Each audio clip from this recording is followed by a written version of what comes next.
I just had to stop on that one because that one, I know we talk about that one all the time, but it is very important for us to understand. So research indicates that women of color are less likely to receive a job offer after negotiating, with Black women being the least likely to ask for a raise. Hmm. Wow, that's pretty powerful. And according to a report by CBS News, Black professionals account for about 12% of the US population, but occupy only 3.2% of senior leadership roles at large companies in the US. A study by the American Association of University Women found that 78% of women who didn't negotiate their salary said that they felt undervalued in their roles. That's pretty powerful. I can, outside of two positions and that I held before getting into real estate, I did feel very undervalued. And the two that I did love paid me well, and also made it a point to give me raises because they saw my value every 6 months. And I loved them very much. And strangely, both of those got downsized because the companies were bought by other companies who didn't have those same standards. So, Joe, I do want to ask you this. How do you feel about the notion that asking for too much could make people view you as greedy?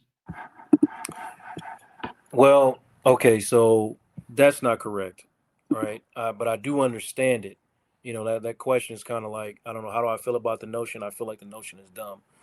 I don't mean to call anybody dumb, but I mean it's like, it's a mental, it's a cognitive distortion in your head for you to believe that, you're greedy for asking for your worth. Listen to how that sounds when I say it back to you. You're greedy for asking for your worth. Mm. you know so yeah, listen to how that sounds. But it's when if but if Black women can consistently get in here and negotiate their salaries effectively, there it creates a shift in power for all Black women. You know what I mean? And it could be seriously massive. You know what I mean? I just want to make sure that everybody understands that you have to know and understand your place in the market, your value in the market, when you're going into situations when you negotiate. That's really all it is.